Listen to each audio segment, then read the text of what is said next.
Boa noite, boa tarde, bom dia para quem estiver assistindo. Estamos aqui em mais uma reunião de psicanálise, estudando o dossiê Freud. Vamos lá, né, Adriano? Estamos aí com o Adriano, eu, Rafael. Fala. Simbora. Nesse caso de Ana O, tudo foi diferente depois de sugestioná-la a se recordar de experiências traumatizantes sofridas na infância. Fez com que falasse pormenorizadamente e percebeu que conseguiu aliviar os sintomas de depressão e hipocondria. Deu a esse método o nome de cura pelas palavras, o método catártico. Ficou em tratamento por 2 anos com ela, e assim Breuer pôde perceber a partir de certos momentos que havia um grande problema nesse método, pois viu que existia mais do que um vínculo entre médico e paciente. Mais tarde, Freud chamaria esse vínculo de transferência e contra-transferência. Freud conclui sua faculdade de medicina no ano de 1881, 8 anos após seu ingresso, quando o curso podia ser concluído em apenas 5. Não por ser um mau aluno, na verdade ele era excelente, mas por diversificar muito seus interesses e estudos, que o levaram a muitas atividades que não era obrigado. Conheceu em abril de 1882 Martha Bernes e pareceu ter sido amor à primeira vista. Em junho do mesmo ano, ficaram noivos. O desejo de se casar com Martha, o baixo salário e as poucas perspectivas de carreira na pesquisa científica fizeram com que ele mudasse para a clínica. Aconselhado pelo próprio Brooke, começou a trabalhar no Hospital Geral, o principal hospital de Viena. Tentou uma série de especialidades, de dermatologia, cirurgia, a neurologia, a psiquiatria, mas não deixou de lado seu prazer com as pesquisas.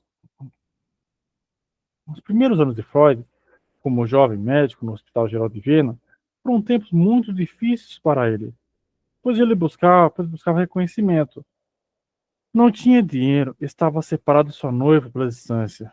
Como em sua formatura defendeu tese sobre o sistema nervoso central, resolveu, por esse motivo, continuar nesse mesmo caminho e optou por trabalhar como clínico especializado em neurologia. Durante vários anos, trabalhou numa clínica de neurologia para crianças, em que descobriu um tipo de paralisia cerebral. E nesse mesmo período escreveu um livro sobre a afasia, que lhe trouxe grande destaque. Ainda em 1882, muitos fatos históricos e marcantes ocorreram, como a morte de Darwin, o nascimento de Stravinsky, compositor russo, a construção do motor a gasolina, nasceu Melanie Klein em Viena, que também seria uma das seguidoras da psicanálise. No dia 26 de julho de 1882, estreava Parsifal, a última obra de Richard Wagner, regida por ele mesmo em sua estreia. Durante os anos de hospital, Freud nunca abandonou as pesquisas. Sempre esteve envolvido no esforço de fazer seu nome descobrindo algo importante na medicina clínica ou na patologia, que lhe desse um reconhecimento público capaz de gerar a clientela que lhe traria fama e recurso financeiro. Sua motivação era única, e exclusivamente se casar com Martha, alguns anos mais cedo do que ele sabia ser possível, por causa das poucas finanças. Assim, em suas pesquisas, utilizou regularmente a cocaína em sua forma de alcaloide, em pó. Como jovem neurologista, essa foi sua primeira tentativa experimental fora da prática médica tradicional. Durante esse período, publicou 3 artigos importantes e fez uma apresentação para a Sociedade Psiquiátrica de Viena sobre os usos terapêuticos da cocaína, sempre utilizando ele mesmo como cobaia para o experimento em humanos. Fez uso entre 1885 e 1895, tentando descobrir os benefícios dos distúrbios nervosos. Foi então muito animado com os resultados que ele próprio experimentava com o uso, acreditando ter encontrado um remédio quase perfeito. Indicou a um amigo que, em consequência do mau uso, morreu vítima de uma overdose.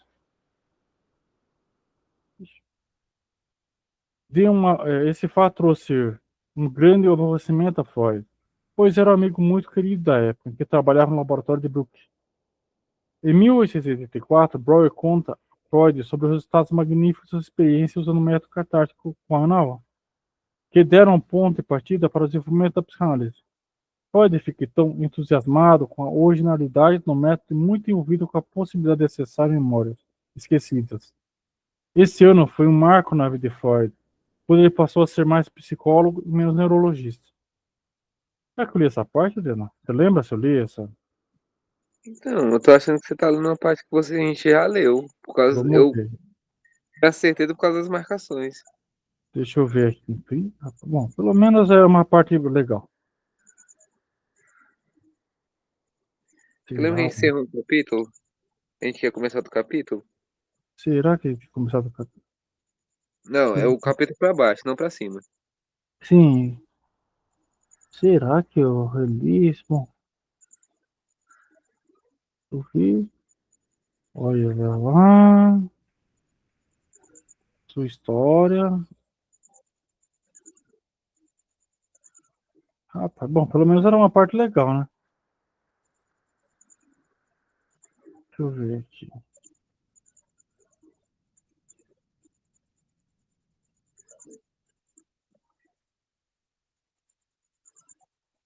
Rapaz, será que eu li tudo? Será que a gente matou tudo isso aqui dele?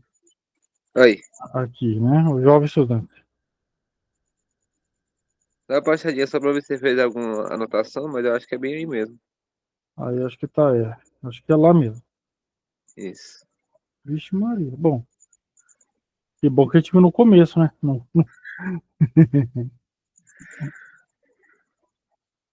O jovem estudante. Freud foi aprovado brilhantemente nos exames de conclusão dos estudos secundários. Já se destacava por falar latim, grego, yiddish, alemão, francês, inglês e tinha noções de italiano e espanhol. Nesse período trocou cartas com seu amigo de escola Edward Siebersheim. Cartas riquíssimas que mostravam seu interesse, seus ídolos e seu pensamento jovem. Ingressou na Universidade de Viena em 1873, optando por fazer medicina. Inicia os estudos na universidade aos 17 anos, buscando não uma carreira tradicional de médico, mas assumindo uma postura filosófica científica, mais próxima do seu perfil de homem que buscava conhecimento e tinha profunda curiosidade. Esse perfil o levou a aceitar vários desafios e o fez desvendar alguns dos enigmas da humanidade. Por causa disso, também pesquisou em várias áreas, atrasando a sua formação em medicina. Seu interesse era a natureza humana e foi influenciado em toda a sua formação acadêmica por vários intelectuais de sua época. Na universidade, logo no início, entrou em contato com Karl Kraus, diretor do Instituto de Anatomia Comparada e grande defensor do evolucionismo, que na época tinha uma doutrina controversa, desde o lançamento da teoria da origem das espécies de Darwin. Mas Freud adota o evolucionismo que vai permanecer como uma das matrizes de seu pensamento. Ele absorveu o evolucionismo como uma espécie de modelo científico. Depois Freud deixa o serviço de anatomia comparada e vai para o laboratório de fisiologia e histologia do professor Ernst Bruck, ligado à corrente da escola fisicalista de Berlim, com o intuito de reduzir níveis mais complexos a níveis mais simples. Então a ideia era explicar fenômenos complexos como os fenômenos psíquicos, por exemplo, em termos fisiológicos, fenômenos fisiológicos em termos bioquímicos. Ele aprendeu com Karl Kraus o evolucionismo e com Ernst Bruck o empirismo.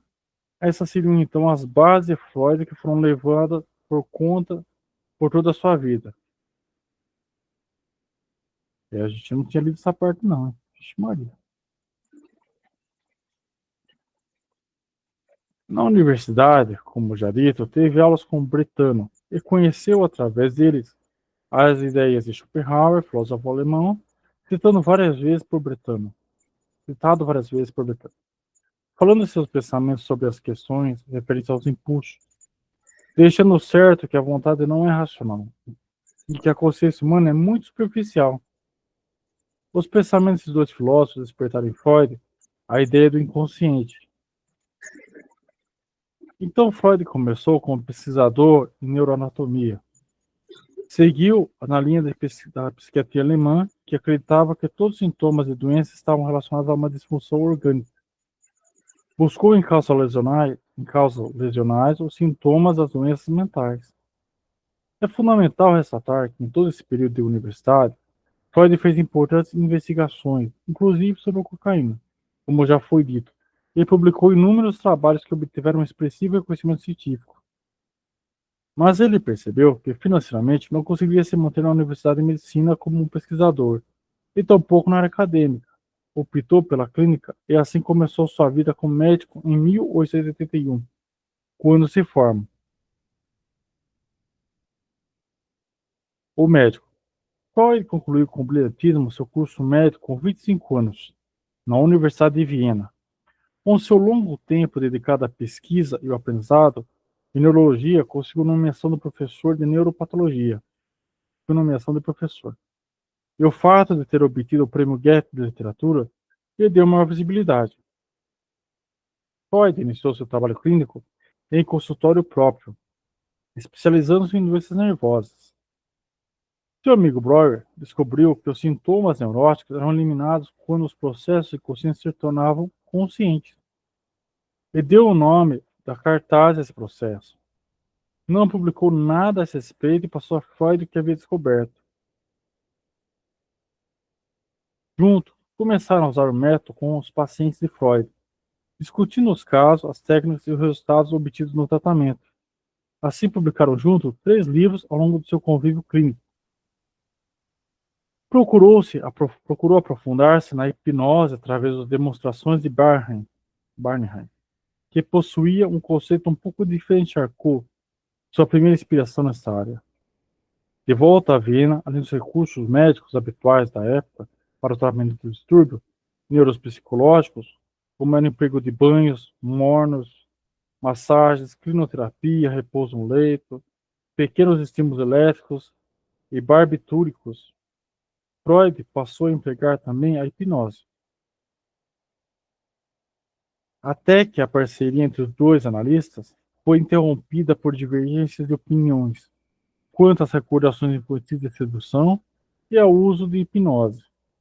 Freud acreditava que as suas pacientes tinham sido realmente seduzidas e abusadas quando crianças, e seria isso que lhe ocasionava os sintomas de histeria. E Breuer discordava. Só mais tarde Freud reconheceu que Breuer estava certo ao contestar, quando dizia que essas memórias eram somente fantasias infantis. Com a experiência, foi percebido que poderia utilizar outro método para alcançar o que queria, que obteria resultados muito melhores e duradouros do que a hipnose. Foi lendo o livro Como se tornar um escritor original em 3 dias, de Ludwig Bonner, que lhe veio a inspiração para desenvolver o método de associação livre. Assim, passou a adotar esse método em seu consultório. Deixa eu anotar esse livro aqui, né? Essa técnica, que permite a livre associação de ideias, dava acesso às repressões inconscientes das suas pacientes histéricas. Esse foi um marco importante, pois desse momento em diante, Freud deixa de ser o médico e passa a ser psicanalista, usando inclusive o termo psicanálise pela primeira vez. O psicanalista. Freud entendia que o ser humano é movido pelo inconsciente. Ele desenvolveu suas teorias e seus tratamentos que causavam muitas polêmicas em Viena. Nesse momento, ele fez do seu divã o seu laboratório e seus pacientes passaram a retratar a ele conteúdos que também ele possuía. No esforço de compreender seus pacientes, Freud inicia um difícil processo fazendo sua autoanálise, concomitantemente com a análise dos pacientes. Imagina como deve ser para ele criar um negócio ali do zero, né? Mas tudo vê ali, ó. A gente pega nos outros capítulos. Hum, Como cientista, ele fez o trabalho de pesquisa e aplicação. Então, não foi tão do zero. Ele foi enriquecendo a, a sua perspectiva enquanto pesquisador. Dá para ver ali que não tinha como fugir da criação do primeiro aparelho psíquico. Ele estudava fisiologia e aí ele juntou a neuro com a fisiologia. Então, a neurofisiologia. Então, ele queria entender como essa mente era constituída, no aspecto físico dela, que seria o cérebro, que é o cérebro, né, no caso.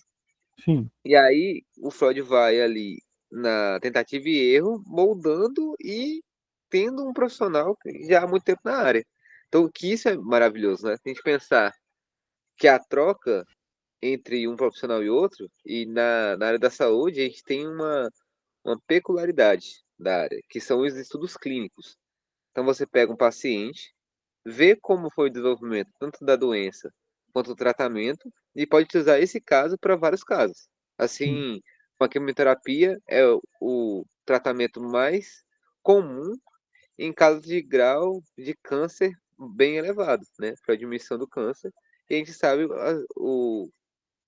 os resultados que a gente tem. E o Freud foi tentando a hipnose, aí agora ele está usando a associação livre. Ele já está nesse processo de construção de uma metodologia própria, porque a gente dá para ver pela carreira dele, né? Ele conseguiu relevância nas publicações, provavelmente por orientação dos professores dele, na graduação, e quando ele sai da graduação, ele continua nesse processo de pesquisa, que é muito importante para qualquer área de estudo. E Uhum. ele bebe ali um pouco do Schopenhauer. Se a gente lembrar do Schopenhauer trata de uma vontade, só que numa Sim. perspectiva pessimista constante. Então, o Schopenhauer vai falar sobre a dor, o sofrimento, falar como esse sofrimento ele é constante, a gente tem Sim. pausas, e essas pausas são a felicidade. Então, a gente tem uma construção do pensamento psicanalítico como qualquer outro pensamento, só que diferente de uma elaboração de conceitos, como a gente faz na filosofia, a gente tem uma aplicação prática na realidade através de um tratamento psicológico. E aí o Freud já dá um nome a isso, né? Porque, veja bem, a gente já tem a psiquiatria. O Freud não cria a psiquiatria. O Freud cria um método de tratamento diferente daquilo que era proposto pela psiquiatria. Ao invés de intervenção medicamentosa ou lobotomia ou tratamento de choque, o Freud quer um tratamento humanizado. De que Hum. forma? Ele está construindo aí ao longo dos debates e das pesquisas que ele está elaborando. Sim.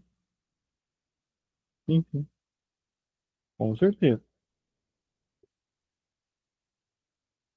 Em sua autoanálise, ele fazia um exame de seus sonhos e fantasias e contava com o apoio emocional de seu amigo íntimo Lies, com quem trocava correspondências importantíssimas. Foi assim, entrando em contato com seu conteúdo infantis, com seus conteúdos infantis reprimidos, e entendendo o que se passava com aos seus pacientes, que Freud foi estruturando a psicanálise. Foi com determinação, a partir da sua autoanálise, durante 10 longos, sofridos e solitários anos, que a psicanálise surgiu. Nesse período, Freud trabalhava, publicava várias de suas obras e escandalizava as pessoas com suas ideias. Alguns poucos interessados começaram a se reunir em torno dele, e assim Freud começou a transmitir aos seus discípulos um conjunto de conhecimento que dão ideias de como ocorre a vida mental. Com o passar dos anos, formou a Associação de Psicanálise de Viena, com muitos discípulos novos, com Jung entre eles. Mas, diante de um afrontamento que teve com Jung sobre uma de suas teorias, o que motivou a saída do ciclo psicanalítico, eu fiz montar sua própria teoria. Freud fez algumas alterações em sua teoria psicanalítica, modificando dois pontos importantes. Alguns discípulos iam abandonar Freud, contrariados com algumas partes da teoria, mas outros se aproximaram e se afinaram com seus conceitos e passaram a levar a psicanálise para o dentro dos seus próprios consultórios em outros países, espalhando sua obra em âmbito mundial. O marido. O desejo de se casar com Marta Bernays era imenso, e em várias passagens escreve o quanto ficava desesperado com sua ausência e com a impossibilidade de se casarem logo. Marta foi sua motivação para tanto esforço em se tornar um homem reconhecido. Marta era muito delicada e atraente. Morava em Hamburgo. Era neta de Rabi Isaac Bernays, primeira a formular a ortodoxia judaica moderna. Freud apaixonou-se por ela e noivaram secretamente, pois eram pobres demais para arcar com o padrão de vida burguês que ele e sua noiva consideravam essencial. Trocaram cartas amorosas desde os 17 anos de Freud até um ano antes de sua morte. Apesar de serem casados, suas correspondências não cessaram, apenas diminuíram. Nessas cartas, podíamos perceber o quanto ele se desdobrava em ganhar o reconhecimento profissional que lhe daria a chance de ser o marido protetor e provedor que gostaria. Ele falava muito sobre o desejo por uma vida doméstica tranquila, em ter muitos filhos. Apesar dos poucos recursos oferecidos a Marta, dinheiro para que ela comprasse, oferecia a Marta dinheiro para que ela comprasse um vestido ou qualquer outro objeto de consumo que lhe desse prazer. E quando ele mesmo usava o dinheiro para comprar roupas ou coisas similares, dava várias explicações. E isso tudo sem estar casado ainda. A situação financeira de Marta também não era das melhores. Além do que Freud se preocupava com o estado financeiro, deplorava que seu país, seus pais e suas irmãs estavam passando, mas dinheiro não era o seu único assunto com ela. Agradecia várias vezes por ser amada e faria juras de amor. Também falava sobre a necessidade de sexo e de carinho, e das vontades que tinham de beijá-la e de ser beijado por ela. Depois de 5 longos anos de noivado, Freud casou-se com sua amada Marta. Teve a ajuda financeira de alguns amigos mais abastados, entre eles Joseph Brauer. Eles se casaram, apesar de os pais dela não serem muito favoráveis, pois Freud, além de ser da família simples, não tinha posses. Era um marido amoroso e companheiro. Gostava de viajar e, quando ia sozinho, comprava lembranças mostrando o quanto Marta era presente em sua vida. Apesar de todas essas demonstrações de amor, Freud era machista e deixou claro que a vida dela seria sempre em função do lar, dos filhos e do marido. Mostrava-se sempre muito inseguro e ciumento com relação à sua mulher. Sua função como esposa sempre foi o de manter a casa limpa e organizada, administrar e supervisionar todos os detalhes que proporcionassem uma vida tranquila, para que Freud pudesse trabalhar e produzir. Freud acabou por silenciar e deixar a sua sombra aquela a quem tanto amou. Em 9 anos tiveram 6 filhos. Ficaram casados por todas as vidas até a morte de Freud.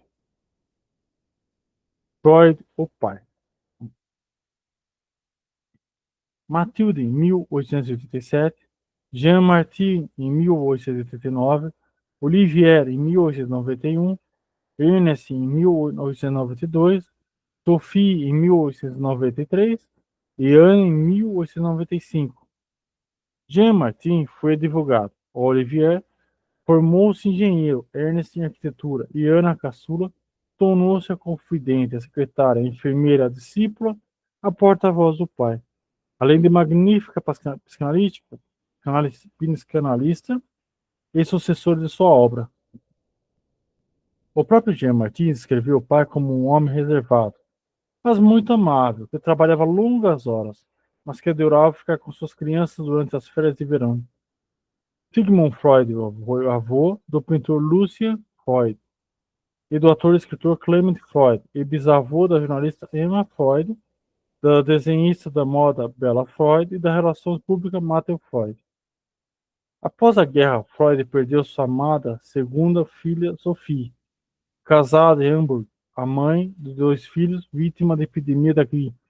Isso a abalou profundamente, trazendo-lhe uma visão ainda pior do mundo, momento em que escrevia além do princípio do prazer.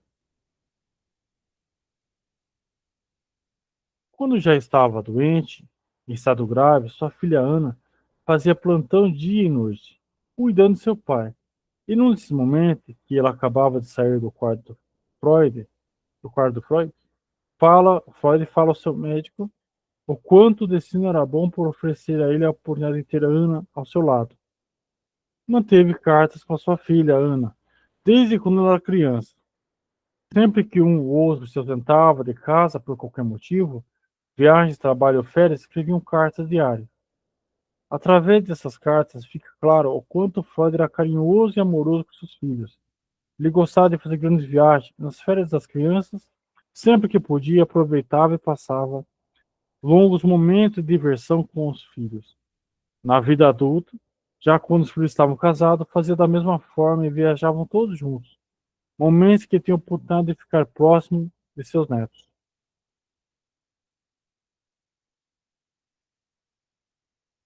Terceiro, o homem. Tem alguma coisa para falar, Adriano? Tá tranquilo ainda? Olha, eu acho que todas as relações que a gente tem ao longo da nossa vida nos transformam de alguma certa forma. Hum, E o Freud não foge disso, né? Ele é um ser humano, assim como nós, em um determinado momento do tempo, em que teve determinadas oportunidades, né? Quando a gente começa ali na leitura do livro e fala sobre Viena, ele está numa grande metrópole, num ambiente cultural muito favorável. Talvez se Freud tivesse nascido no Brasil, ou então em qualquer lugar, ele não teria tantas oportunidades quanto ele teria. Mas é interessante porque a gente está vendo uma visão de uma psicanalista relatando sobre Freud. A gente pode esquecer da autora, né, desse livro. Ela é uma psicanalista, ela é brasileira, ela passou muito tempo estudando esses livros. Quando a gente chegar na biografia, a gente vai perceber que as obras que ela usou como referência são obras que são referências na construção do pensamento freudiano e no lá em cima ele fala sobre o cara que faz a biografia dele, né? O biógrafo oficial do Freud. Ela também utilizou esse livro como base. Então, assim, até agora a gente já entendeu quem foi o Freud enquanto filho, enquanto marido, enquanto avô. E a gente percebe muito que o caso da Ana O foi muito importante para o Freud, né? Ele colocou o nome da filha dele, Jana.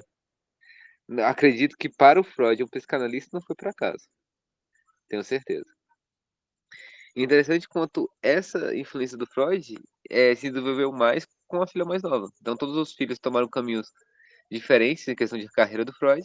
E a Ana não. A Ana, ela tem uma literatura muito interessante, se eu não estou enganado, depois vale a pena dar uma pesquisada, sobre o desenvolvimento humano na infância.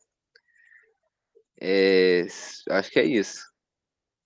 Ou é a Melanie Klein, se eu não estou enganado. Mas a gente tem um processo do Freud de vários momentos, mas ele não foge da curva. Ele vai continuar sendo um homem machista do seu tempo, em que ele queria que a Marta cuidasse da casa, para garantir uma segurança tal qual ele não tinha, provavelmente, né? Porque a distância entre eles era muito grande. E o trabalho do Freud gastava muito tempo da vida dele. Então, assim, a Marta foi o pilar para que Freud pudesse trabalhar e se dedicar à sua pesquisa. Esse amor dos dois nutriu essa possibilidade. Então é importante pensar na Marta como alguém que amou o Freud até o fim da vida e que apoiou ele nessa tomada de decisão de ser um psicanalista. Porque, lembrando, esse relacionamento começou quando o Freud tinha 17 anos, quando ele tinha acabado de entrar para o curso de medicina. E se estendeu até eles conseguirem se noivar e depois de 5 anos se casar. Então, essa linha do tempo, da construção da relação do Freud com a Marta, com certeza influenciou como ele via a psicanálise. Assim como o Darwin também influenciou, assim como o Schopenhauer, a relação pessoal do Freud fez com que ele tivesse um desenvolvimento. Até para perceber, né? Um dos livros que a autora cita é Para Além do Prazer. E dá para ver que a produção do Freud não cessou em nenhum momento. Ele continuou produzindo, produzindo e tentando buscar o que a gente faz hoje, né? O reconhecimento acadêmico para conseguir sobreviver num mundo muito difícil, e principalmente para um judeu. É só para a gente recapitular e entender e quem é o Freud, com seus erros, com seus acertos, dentro do contexto histórico da vida dele. com certeza. E é normal, né? A gente ter essa dificuldade de entender, né? Isso, né? É,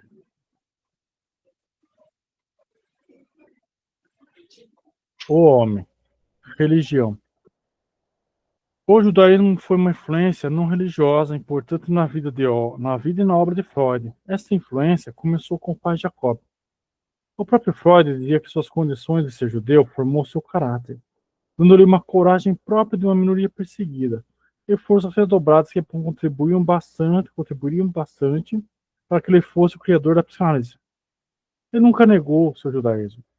Sua gratidão a Benedict Brecht, uma instituição judaica secular voltada para a defesa dos direitos humanos, que o recebeu no período do isolamento, quando foi rechaçada por seus estudos sobre a sexualidade infantil. Por mais de 30 anos, Freud participou ativamente desse grupo judaico, mas ele nunca escondeu que sua identidade judeu não o tornava religioso. Ele não aceitava como sendo saudável qualquer forma de fé religiosa. Ele mesmo disse que ele disse à sociedade benedict que tinha vergonha de admitir que a ligação dele ao judaísmo não era a fé, nem o orgulho nacional, mas os fatores que o ligavam irresistivelmente ao judaísmo.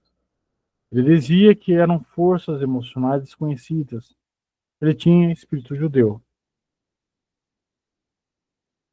Freud era um judeu ateu, como ele mesmo se denominou numa carta a Oscar Pfister, mas entendia que isso negar suas raízes não seria saudável.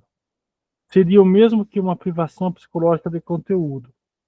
Freud acabou observando o judaísmo das festas, do calendário, das comidas típicas, e pela fala de sua mãe e o Yiddish. Freud era um tanto cético. Ele acreditava que a religião tinha a função de ajudar o ser humano a satisfazer na imaginação que não podia fazer na vida real. E dizia um pouco mais que a religião dava à criança uma ilusão de estar protegida por um pai bondoso. Freud escreveu sobre religião e cultura, distribuindo suas pesquisas nessas áreas em 3 livros: O Futuro de uma Ilusão, em 1927, Mal-Estar na Civilização, em 1929, e Moisés e o Monoteísmo, em 1939, sua última obra. Frases famosas.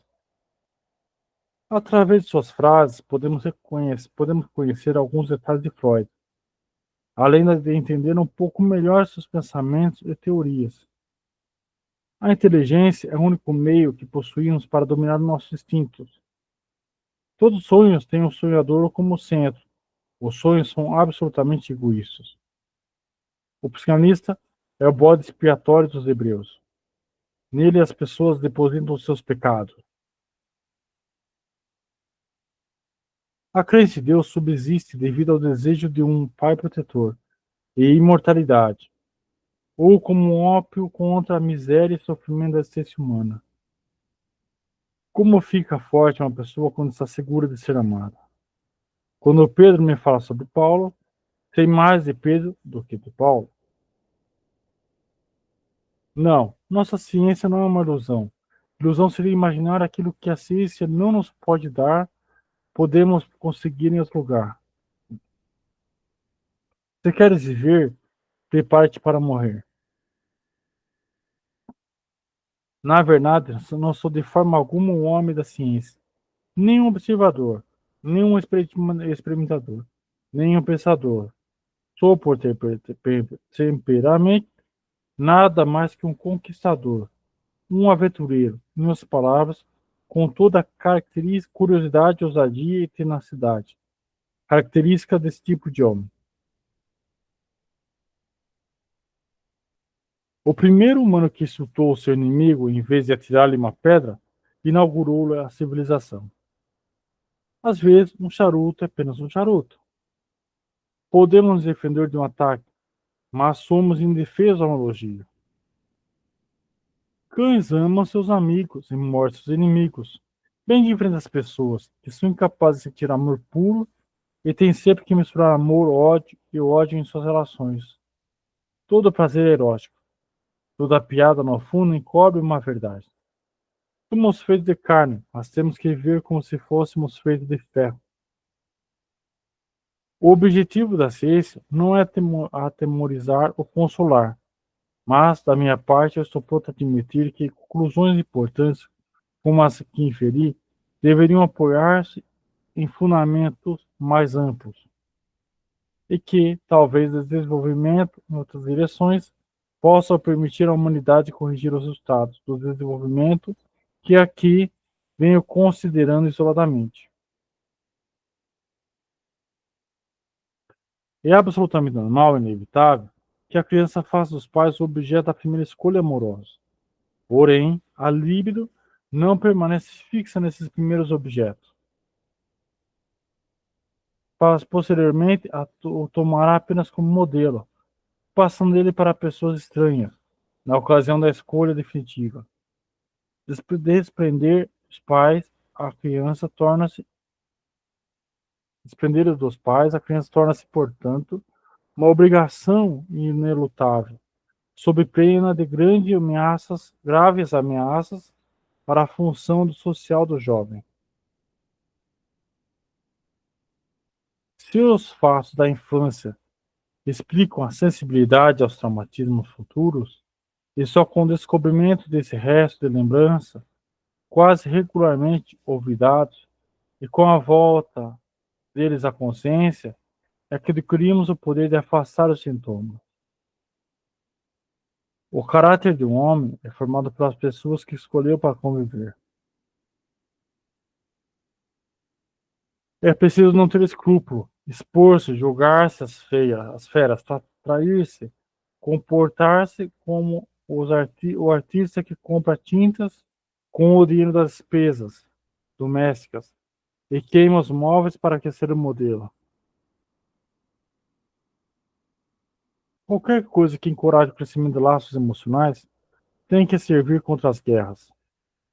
A religião é comparável com uma neurose da infância. O que se precisa para ser feliz? Trabalho e amor. O narcisismo das pequenas diferenças é a obsessão por diferenciar-se daquilo que resulta mais familiar e parecido. Cada um de nós tem a todo como mortais, menos a si mesmo. Disse Platão que os bons são os que se contentam com sonhar aquilo que os maus fazem na realidade. Nenhum Não, crítico chegou é uma mais... pessoa. Oi? Pode falar. Chegou uma pessoa. Chegou uma pessoa? Deixa eu ver. Sim. Guilherme. Boa noite, Guilherme. Tudo bom?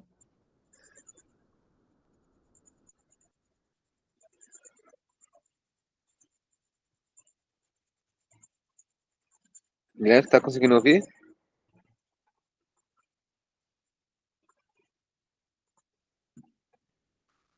Tô sim, eu tô arrumando aqui as configurações. Ah, Boa beleza. noite. Bem? Boa noite. Tudo em ordem? Tudo tranquilo. Opa, aí sim.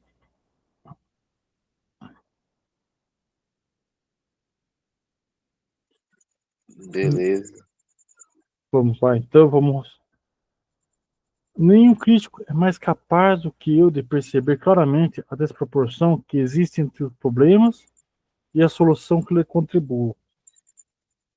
A verdade a 100% é tão rara como o álcool a 100%.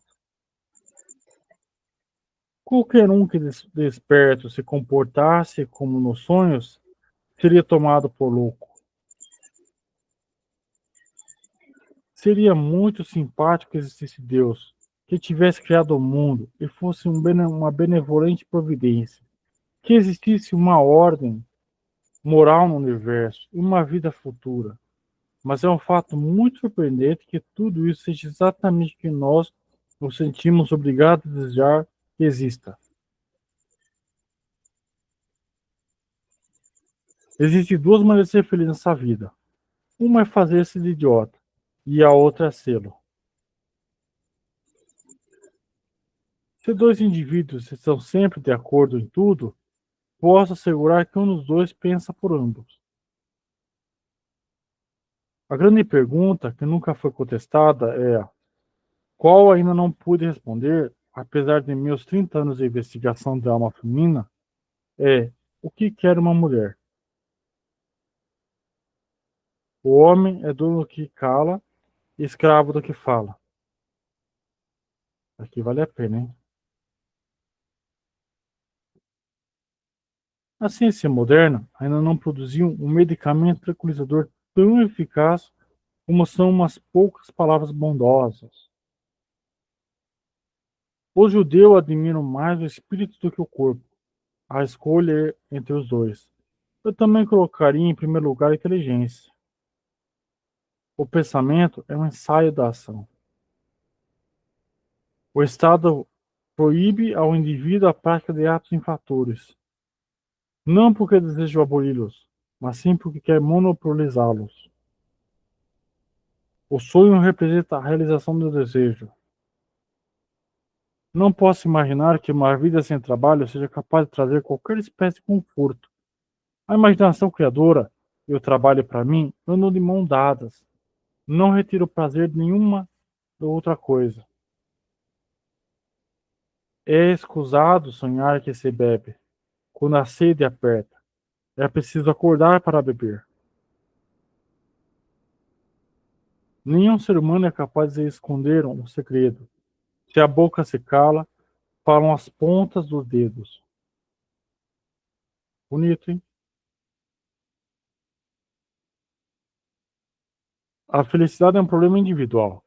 Aqui nenhum conselho é válido. Cada um deve procurar, por si, tornar-se feliz. O homem energético é que é bem sucedido e é o que consegue transformar em realidade as fantasias do desejo. A nossa civilização é em grande parte responsável pela nossa desgraça. Seríamos muito mais felizes se as abandonássemos e retornássemos às condições primitivas. É quase impossível conciliar as exigências do instinto sexual com as da civilização. Um homem que está livre da religião tem uma oportunidade melhor de viver uma vida mais normal e completa. Juntamente com as exigências da vida, é o amor o que sempre educa. A depressão, como qualquer outra manifestação neurótica, diminui a sensação de energia e virilidade. Os homens são fortes enquanto representam uma ideia forte. Enfraquece-se quando se opõe a ela. Curiosidade. Durante 50 anos, Freud manteve a mesma rotina. Sua capacidade de trabalho era espantosa. Ele acordava às 7 horas e depois do café da manhã, dava uma rápida olhada nos jornais. Começava a atender seus pacientes pontualmente às 8. As sessões iam até às 13 horas, quando ele parava para almoçar com a família. Cada sessão durava exatamente 55 minutos. Nos 5 minutos que faltavam para completar a hora do almoço, ele subia a escada que ligava ao andar inferior, onde ficava o consultório, a sala de espera e o escritório particular ao andar superior, onde vivia a família. Freud era um pai carinhoso e permitia uma formação aos filhos bastante livre para a época. Quando havia convidados para almoço, seu silêncio e sua expressão criavam situações bastante constrangedoras.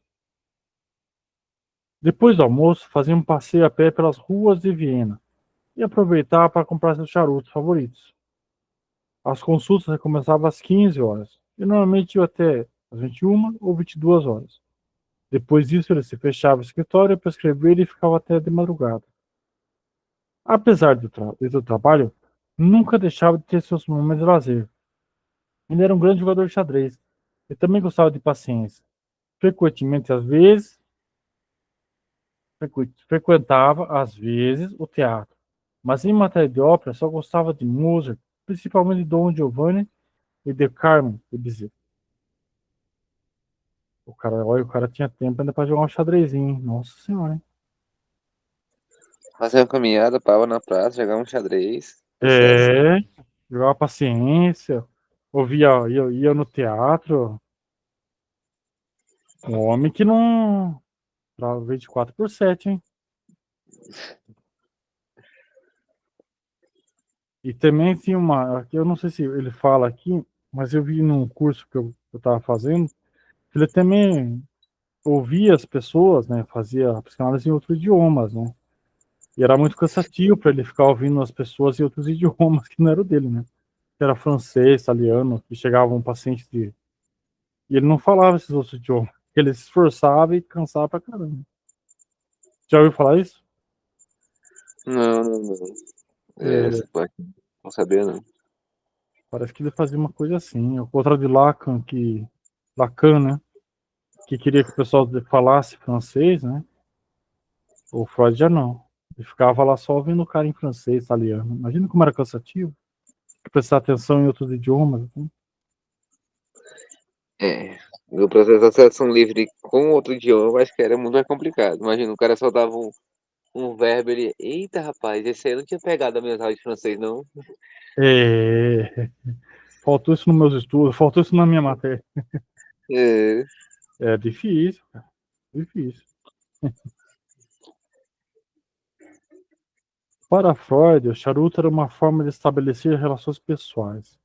E quando isso não era compartilhado, ele ficava profundamente decepcionado. Manteve-se fumante por 50 anos. Era completamente dependente de nicotina, até o final de sua vida. Apesar da descoberta do câncer e de inúmeras cirurgias, não abandonou o vício. Ele admitia sua dependência ao fumo e sua incapacidade de ser livre causava sempre uma postura extremamente defensiva que não foi mencionada, de nenhuma forma em sua autoanálise. Era um lado que ele sentia não se dar conta de ninguém. A sua capacidade de trabalho estava intimamente ligada à sua possibilidade de fumar. Aquele que o conhecia sabia que ele ficava impossível quando não podia fumar. Não conseguia trabalhar sem estar com um charuto entre os lábios. Freud chegava a fumar até 20 charutos longos por dia. Ele dizia que eles eram seus combustíveis para o trabalho. Você vê só, quase uma Maria Fumaça, vê? E cada charuto deve valer uns 5 cigarros. Pois é, você vê só. Imagina o cheiro. É. Mas eu acho que, tipo assim, se a gente pegar. Eu tava até vendo um vídeo hoje. É, sobre a comparação da divulgação de bets com a divulgação do cigarro. Imagina o tanto de propaganda de cigarro. Então, assim, era comum as pessoas fumarem. Sim, Era, era uma condição de status, né? É, como isso. ele fumou por tanto tempo, era um mal que ele falava assim, não, menino, é bom, faz bem pro hálito. Um cigarrinho depois do almoço ajuda a digestão, é só sucesso. É, Porque, porque era cultural. A gente tá falando de uma indústria que investiu muito em propaganda, principalmente a Hollywood, o Marlboro, e que afetou todo mundo. E aí não tinha uma. As pesquisas ainda estavam em desenvolvimento, falando, gente, eu acho que dá câncer, viu? O pessoal dá nada, pô. O pessoal morreu ali de insuficiência respiratória, eu acho que também é a causa, viu? Então, é, assim, levou um pouco de tempo para regularizar uma prática que matava muita gente. E pensa, a galera mandava cigarro pra guerra. Então, sim, os soldados fumavam para inibição de fome e faziam propaganda ao mesmo tempo. exato, exatamente. E também tem essa questão da nicotina também, né? No caso de Freud, assim, que devia ter um momento que dá uma baqueada, né? Igual o café, né? O pessoal que recebe cafeína, as coisas. Tem hora que dá uma baqueada, né? Bem, fazer o quê?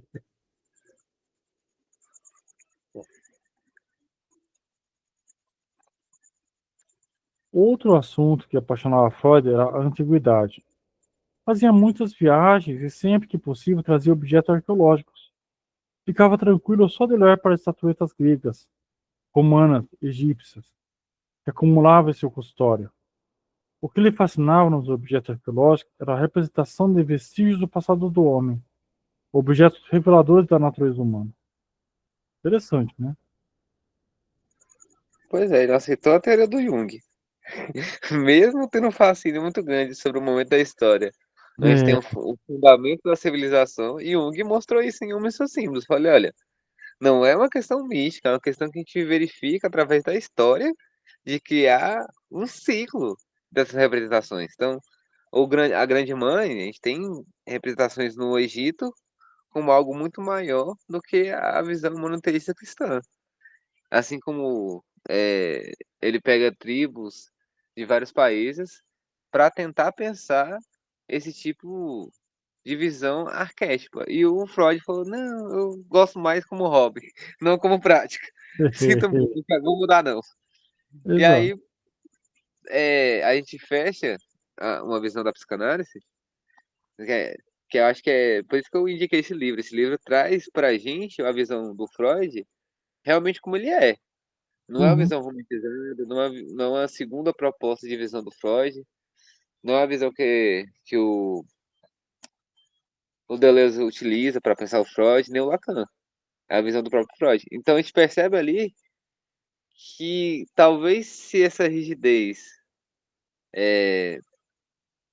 de conceito, né, se fosse mais bem trabalhada, a gente teria talvez uma psicanálise diferente que a gente tem atualmente, que é a psicanálise fundamental, que o Freud construiu nessa pesquisa dele.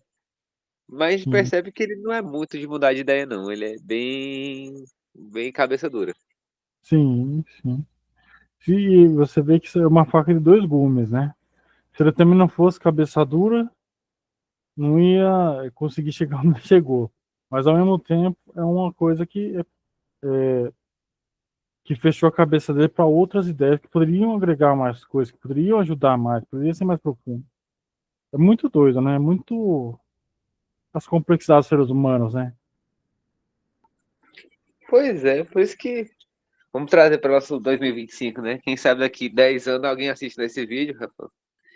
E aí talvez, quem sabe, né? O futuro é o grande abismo.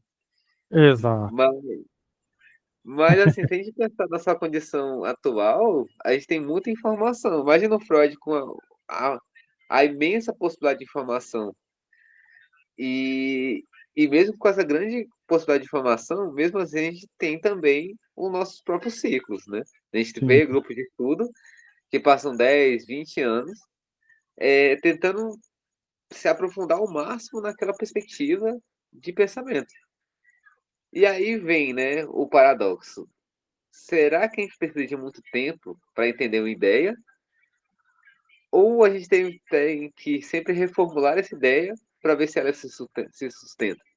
Porque o Freud está procurando uma verdade que não é visível. Não é um sim, sintoma que a gente pode pegar, analisar e fazer um exame, né? Na época dele. Hoje a gente tem exames que comprovam que a baixa serotonina na depressão é um fato. As pessoas sim, produzem menos serotonina. Mas ali ele tem processos em que a única coisa que ele pode validar são evidências subjetivas de cada sujeito, baseadas numa metodologia. E será que vale a pena passar a vida inteira para tentar consolidar uma teoria? Será que daí talvez a gente encontre essa resposta no final do livro, né? Será que o Freud ele morreu em paz, assim, pô, eu fiz tudo que eu podia. Vieram com ideias diferentes, mas eu batei o pé e eu fui até o fim naquilo que é, e não é naquilo que ele acreditava, é naquilo que ele comprovava com grandes horas de atendimento. Ele dava para perceber, o Freud passava mais de 12 horas atendendo pessoas. Então, o cérebro dele já estava formado em analisar tudo. Então, não é que ele desligava o cérebro e ia para a rua andar. Não, para ele, tanto a relação com a religião era uma investigação, por isso ele escreveu 3 livros sobre a religião. E as relações, quando ele andava na rua, também eram essas relações. Porque ele vivia num ambiente que mudou muito ao longo do tempo.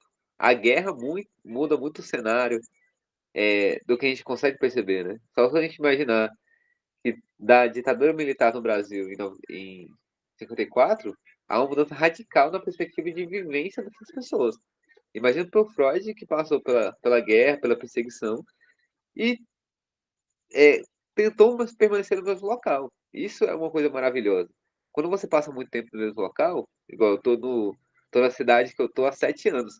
Então eu consigo perceber as mudanças que ocorrem na cidade e a diferença de um ambiente para outro ao longo dos anos. Agora, imagine passar 50 anos, você conhece o filho, o neto, conhece o bisneto da pessoa, você conhece como ela nasceu, como ela morreu. Que o Freud teve tempo de vida o suficiente para ver processos que para ele eram do dia a dia dele, da vivência dele. E a gente talvez, com essa leitura do dossiê, dos próprios textos, a gente tem uma visão do Freud no seu processo de formação da psicanálise. Diferente quando a gente não tem uma leitura da biografia, a gente vai entender aquilo que é dito, aquilo que é escrito, aquilo que é pensado, sem levar em consideração a experiência do autor.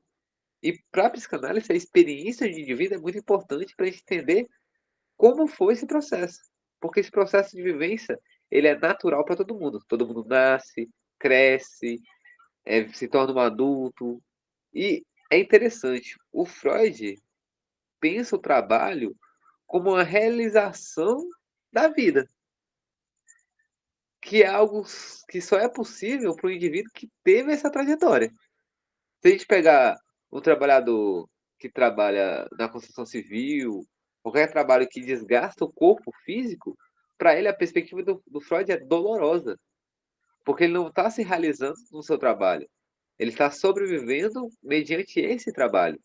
Então a gente consegue perceber que a psicanálise nasce numa classe, numa perspectiva, e ela vai se modificando baseado nessa ramificação que o Freud cria. Ele cria um grupo que vai se quebrando e se ramificando e se espalhando ao redor do mundo. Porque não é uma publicação que estava online para todo mundo ver. As pessoas precisavam conhecer as pessoas, conhecer esse acervo para conhecerem essa teoria. Então se levou muito tempo para que isso se ramificasse e chegasse em vários lugares onde nem o Freud teve acesso. E aí, hoje, a gente está lendo Freud por essas possibilidades que ocorreram durante a trajetória de vida dele. Mas a gente tem que entender que o Freud, a psicanálise nasce em um ambiente, em Veneza, em consultórios onde não era todo mundo que conseguia ter acesso de consultório para tratamento. Esses tratamentos eram pagos. Então ele ouvia não a realidade de um trabalhador, ele ouvia a realidade de pessoas que tinham dinheiro, que tinham possibilidade de conseguir um tratamento psicológico. Então, assim, a gente vai ver lá no Mal-Estar essa perspectiva do Freud, porque para o Freud, o trabalho no diálogo com o paciente era algo normal. As pessoas trabalhavam e conseguiam seu dinheiro e pagavam ele e falavam sobre os problemas do trabalho ou das relações que eles tinham. Não eram problemas existenciais de sobrevivência. Eram problemas que superavam a necessidade e lidavam com problemas como relações, como desejos, como conflitos.